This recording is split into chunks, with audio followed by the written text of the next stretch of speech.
Ukiangalia dabi, siku zote dabi inakuwa ni mchezo mpya kila uchwapo, na matokeo ya dabi huwezi kureflect kwa matokeo yaliyopita. Yani walitoa suluhu mechi iliyopita, basi ukachukua matokeo yao au intensity ya mchezo ule ukaja kufanisha kwenye dabi mpya, ni kitu ambacho utakuwa unaikosea adabu dabi. Dabi imekuwa ni mchezo ambao una matokeo ya kustaajabisha, lakini pia dabi imekuwa na mvuto na hisia za tofauti kabisa.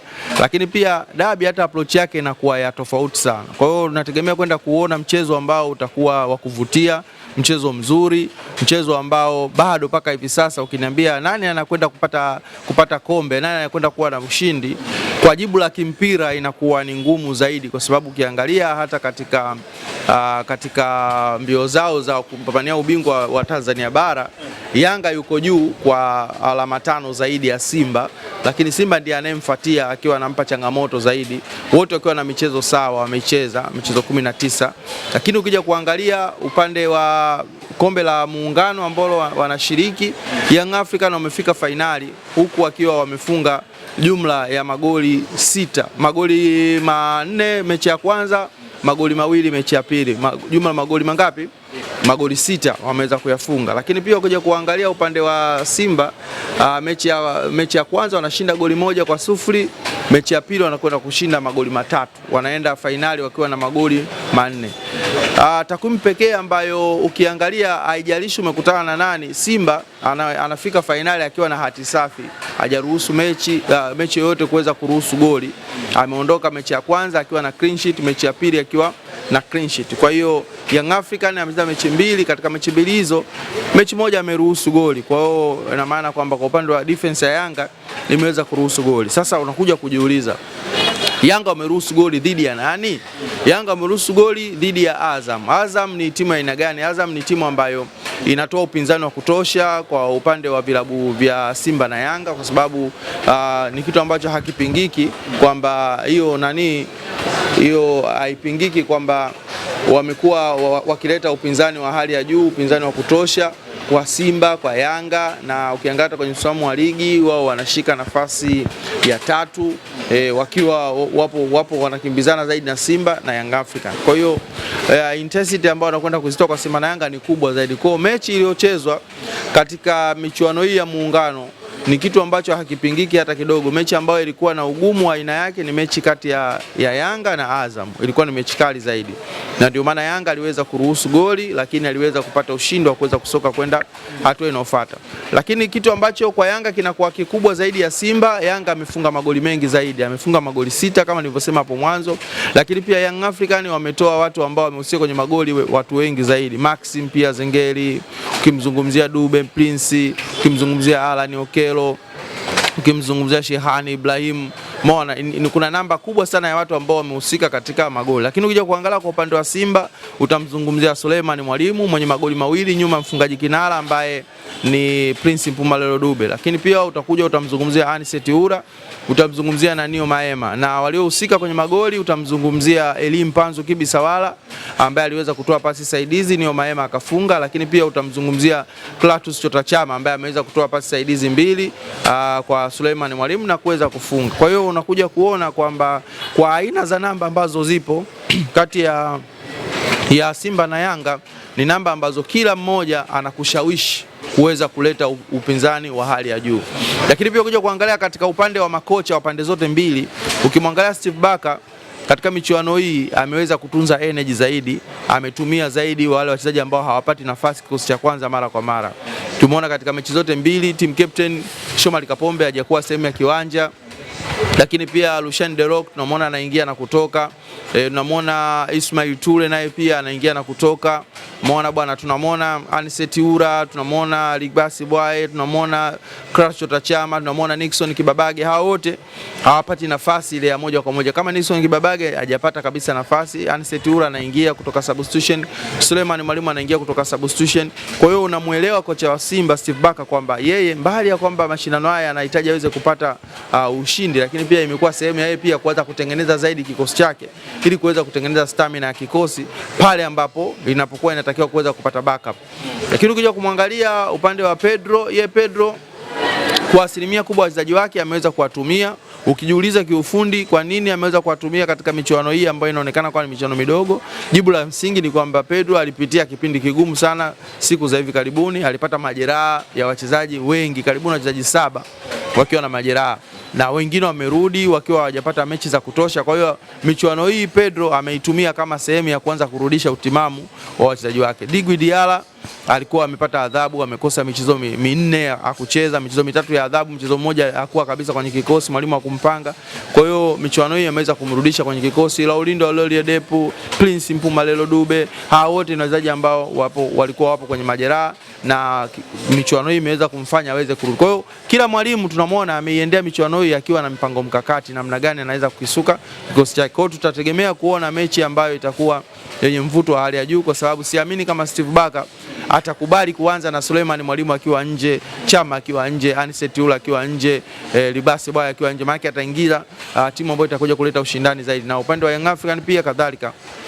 Na pia tunategemea kwenda kuona mchezo ambao utakuwa na ushindani mkubwa kulingana na mizania iliyokaa kati ya hawa wawili. Mbali ya kwamba watani wa jadi, lakini pia kila mmoja ameonekana kuimarika katika siku za hivi karibuni. Yeah. Ukitazama hivi karibuni walicheza dabi pale pale katika uwanja ambao tunaenda kuchezea kesho. Walitoka matokeo ambayo ni ya bila. Lakini matokeo ambayo yalikuwa yana maswali mengi. Pengine safari tutarajie kuona kile Simba walichokionyesha siku ile na kwenda kuonyesha siku ya kesho na Young Africans, pengine Simba kuondoa ule uteja ambao walikuwa kiweka kwa Young Africans. Ni ngumu kusema moja kwa moja hilo, lakini nakwenda kuona mchezo utakuwa tofauti kabisa. Kitu ambacho hakipingiki hata kidogo, Young African kipindi wanacheza na Simba kuna uwezo fulani ulikuwa umedrop. Yani kuna kiwango fulani cha Yanga kilikuwa kimedrop, na mechi ile ndio ilikuwa mechi pekee ya Yanga kuweza kupoteza ule mchezo dhidi ya Simba. Walikuwa wamedrop kwa kiwango kikubwa sana, lakini Yanga waliweza kumaintain na kuweza kutoka pale wakiwa wamepata angalau alama moja. Kwa hiyo ukiangalia katika mechi za hivi karibuni, mechi 4 za hivi karibuni za Young African wameonekana kuimarika zaidi. Kwa hiyo tunategemea kwenda kuona mechi ambayo itakuwa na uzito na ugumu mkubwa. Na ndio maana nikasema toka hapo mwanzo kwamba kwa sasa hivi ni ngumu kuweza kusema kwamba dabi iliyopita ukaenda kudetermine kwenda dabi inayofuata itakuwa ni dabi ya tofauti kabisa. Na Simba ukiwaangalia siku za huko nyuma tulikuwa tunasema kwamba ikifika dakika 60 dakika 70 wanakata moto, lakini sasa hivi imekuwa tofauti.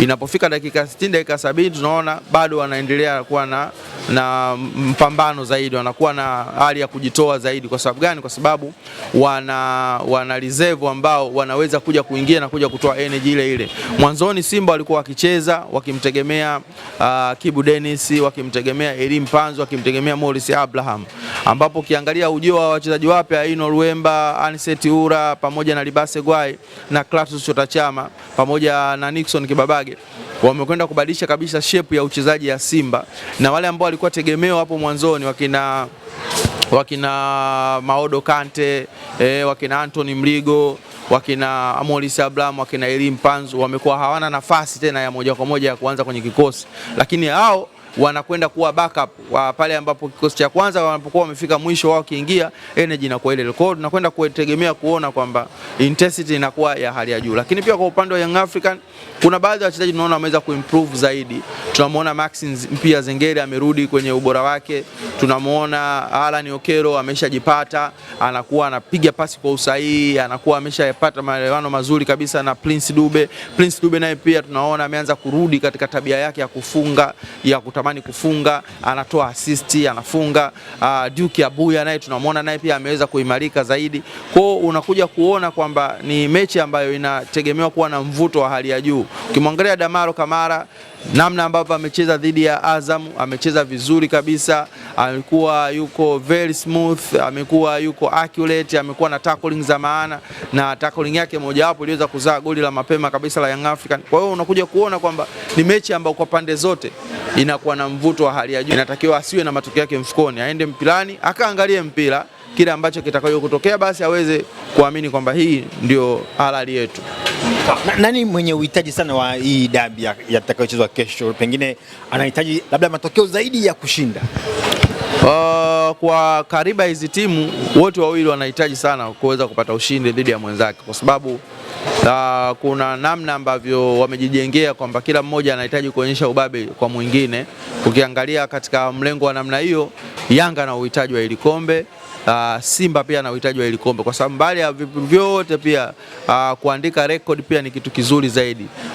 Yanga msimu uliopita waliweza kuchukua makombe yote ya ndani, walichukua Mapinduzi, walichukua Muungano, walichukua FA, walichukua NBC, walichukua makombe yote, ngao ya jamii yote walichukua, na hiyo iliweza kuwa rekodi nzuri sana. Na Simba katika ubora wao wakichukua mara 4 mfululizo, hakuna katika misimu yote hakuna ambao waliweza kuchukua makombe yote ya ndani, lakini Young Africans wameweza kufanya hivyo. Kwa hiyo nafikiri ni rekodi ambayo Yanga wanailia zaidi, waendelee kuandika ili kuweza kutengeneza status kubwa zaidi. Lakini kwa upande wa Simba nao wanalihitaji ile kombe, kwa sababu hawajapata kombe kwa muda mrefu, na ile kombe hili ndio kombe lao la mwisho kulishika dhidi ya Azam walivyocheza chini ya kocha Benshika, waliweza kuchukua kombe. Baada ya hapo hawakuwahi kubeba kikombe chochote. Kwa hiyo naamini kwamba hiki pia wanakihitaji zaidi. Na ukija kwenye saikolojia, ukija kwenye atmosphere, nani analihitaji zaidi? Simba ana uhitaji zaidi na ile kombe, kwa sababu kwa kulipata ile kombe linakwenda kumjengea yeye confidence ya kwenda mechi inayofuata kwenye ligi kuu, lakini pia inakwenda kumjengea confidence ya kupambana dhidi ya mataji mengine ambayo yako mbele yake, ligi kuu pamoja na FA. Kwa hiyo kwa upande wa Simba itakuwa ni tiba ya kisaikolojia kubwa zaidi kama akifanikiwa kuweza kupata matokeo dhidi ya Yanga. Na kama Simba, sasa hii ichukue vizuri, kama Simba akipoteza dhidi ya Young African, basi atakuwa amepoteza makombe yote ambayo anashindania dhidi ya Yanga, kama akipoteza. Lakini kama akiweza kuchukua ubingwa wa kombe la Muungano, hii itaweza kuleta ushindani na kumpa morali ya kwenda kufanya competition kwenye makombe mengine. Lakini akipoteza, moja kwa moja andika kwamba Yanga bingwa wa makombe yote msimu huu. Yes. Kweli? Nakwambia, kwa sababu ukiangalia Young African kwa sasa hivi wa jinsi walivyokuwa wameimarika na jinsi ambavyo viwango vya wachezaji vilivyokuwa vimerudi kwenye ubora wake na walivyoanza kutengeneza pattern na zikapatana, alafu pia Simba wao wapo kwenye kuitengeneza timu. Ujue ukitofautisha Simba na Yanga, Simba wanaitengeneza timu, wanatengeneza moral ya timu, kwa sababu ukiangalia wachezaji wote ambao tegemeo wa Simba ukiwaleta Young African sio wakupata chaguo la moja kwa moja. Unamzungumzia Clatous Chama, ndiye amekuwa fact player ndani ya Simba, ambapo Yanga kule alikuwa anakosa nafasi. Ukimwangalia Nixon Kibabage wanamuita mzee wa kujitutumua. Ukimwangalia Nixon Kibabage ukimleta Yanga sio mtu wa kupata nafasi ya moja kwa moja mbele ya Shedrack Kiboka, mbele ya Shabalala, sio rahisi kuweza kupata nafasi. Kwa hiyo unakuja kuona kwamba Simba kimpira anakuwa ni mtu ambaye anajipapatua zaidi kuweza kujitahidi kwamba mimi lazima nifungwe na Yanga. Lakini Young Africa amesha set standard kwamba mimi nimesha kufunga wewe mara nyingi, kwa hiyo nahitaji niweze kupata ushindi kwa sababu timu yangu imekaa muda mrefu, iko well organized, lakini pia ina spirit ya makombe, imeshachukua mataji mbalimbali. Kwa hiyo Simba na Yanga wanapishana katika hilo kisaikolojia. Kwa hiyo ndio maana nasema kwamba Simba uhitaji wake kisaikolojia ni mkubwa zaidi kulinganisha na Yanga, lakini kimatamanio kila mmoja ili kombe kwake analihitaji. Nini kitaenda kuamua hiyo dabi ya kesho? Kitakachoamua, hakuna mikwaju ya penalty. Mtu anakufa mapema kabisa. Yaani mapema kabisa mtu anakufa. Na kitu ambacho naweza nikakisema kwa kiufundi, Simba anatakiwa aingie akubali kuwa timu namba 2 kwa Yanga. Na kama Simba akienda akisema kwamba wao wana miguu miwili na sisi tuna miguu miwili, wao wapo 11 na sisi tupo 11, wao wana kocha na sisi tuna kocha, wakipishana na Young African, mapema kabisa Simba atapotea. Lakini kama Simba ataingia kwa nidhamu ya hali ya juu, kwa sababu sasa hivi nimeiangalia Simba, nimeiona kabisa Simba ina ile fighting spirit, inayo wachezaji wanapambana mpaka mwisho, wanatunza energy, wako aggressive mpaka dakika ya 70 ya 80. Kama wakiweza kucheza kwa staili hiyo na kuweza kuiheshimu Young African, basi inawezekana kabisa kwamba wanaweza wakatoa mchezo mzuri zaidi na kuibuka na ushindi. Lakini kama wakiingia kwamba wao na miguu miwili na sisi na miguu miwili, Young African mapema kabisa anaanua matanga na Simba analia. Sawa bwana, story nyingine ambayo inaendelea hivi sasa ni kuhusiana dabi ya tarehe 3 ambayo itakwenda kuchezwa pale General Samunyo. Lakini watu wameenda mbali kusema kwamba marefu wanakutoka nje, kwamba kwa nini watoke nje, na je itakuwa vipi ikiwa walishakuja Simba akafungwa na safari hii wanakuja tena? Pengine unaona nini kuelekea katika hiyo dabi ambapo marefu wanatoka nje? Mimi binafsi mimi nafurahi kwa sababu mimi ni mwalimu na pia mimi pia ni muumini wa mpira mzuri, muumini wa haki, muumini wa watu kuridhika wanapocheza. Madamu wameona kwamba marefali wa ndani wanaweza asituridhishe, marefali nje ndio watakuwa wanaturidhisha. Mimi naona kwamba hiyo imekuwa nzuri zaidi kuweza kuwaleta marefali kutoka nje ili kuepuka malawama za hapa na pale. Ndugu zetu wakina Kayoko, wakina Arajiga wamepewa vitisho vingi sana, wengine wameweza kusingiziwa hadi kurogwa, yani kwamba bwana sisi tuko tayari hata kuwaroga. Kwa hiyo sasa tupumzishe matunguli, tuwalete maarifa wapya waje, kwa sababu wanasema kwamba uchawi hauwezi kwenda Uarabuni, yani hata siku moja. Hakuna jini ambalo linaweza likashinda nani Qur'ani ya Mwarabu. Kwa hiyo mwache Mwarabu aje aamue mchezo, alafu wale ambao mabingwa kuweza kuroga basi tuone kama ataloga kwa kitabu au ataloga kwa tunguli, tuone itakavyokuwa. Lakini yote katika yote unaona kabisa kwamba katika dabi hii mimi nimefurahishwa kuwa na marefa kutoka nje, kwa sababu huwa sipendi sana excuse, visingizio huwa sivipendi zaidi. Kwa hiyo katika hili mimi naona limekuwa ni jambo zuri, na wamechukua marefali kutoka Morocco. Morocco wana ligi bora sana, wana ushindani mkubwa, na marefali wao wamekuwa na hadhi ya nyota 5, wanachezesha hadi kombe la dunia. AFCON wanaenda mara nyingi, na msimu uliomalizika tu hapa wa AFCON umechezeshwa kule nchini kwao. Kwa hiyo mimi naona ushindani utakuwa mzuri na wa haki, lakini pia naamini kabisa kwamba refari hapo hakuna mazungumzo. Tafsiri yake ni kwamba sasa hivi TFF wapitishe tu kanuni moja kwa moja kwamba inapochezwa Simba na Yanga basi kuwe na room ya kuweza kutoa refari kutoka nje, alafu Simba na Yanga zishiriki katika gharama za kuweza kumhudumia refari huyo. Yani iwe kanuni kabisa kama ilivyokuwa kule nchini Misri wanapokutana na Zamalek na Al Ahly. Utaratibu ni huo kwamba refari lazima atoke nje ya Misri, mambo yanakuwa mazuri zaidi. Lakini yote katika yote mimi naamini kwamba mchezo utakuwa mzuri, utakuwa mchezo ambao wenye ushindani wa hali ya juu. Pia bado huwezi kumpa mtu moja kwa moja kwamba Simba anaweza kashinda au Yanga anaweza kashinda. Ni neutral matokeo. Pengine tusubirie mchezo wa kesho ndio utakaoamua pengine kuona kwamba nani anaweza kupata matokeo katika tarehe 3. Bado pia ni ngumu kwa sababu kila mtu ana approach zake na kila mtu ana malengo yake, kwa sababu kwa upande wa Young African hata akipoteza ule mchezo dhidi ya Simba, lakini bado pia kwenye ligi kuu ana advantage, yuko juu kwa alama 5. Kwa ina maana kwamba hata kama ikitokea amepoteza kwenye ligi kuu, hata kama amepoteza kule Zanzibar, bado yana nafasi ya kuweza kupambana. Ukimwangalia Simba option yake ni moja tu, winning. Hana option nyingine. Lakini kwa upande wa Young African anao nafasi pia nyingine ya kuweza kujitengeneza zaidi. Kwa hiyo unaiona Simba uhitaji wake ni mkubwa zaidi ukilinganisha na Yanga kimakaratasi. Lakini kimatamanio kila mmoja anatamani aweze kumfunga mwenzake ili aweze kuandika record. Shukrani sana. Shukrani jazila.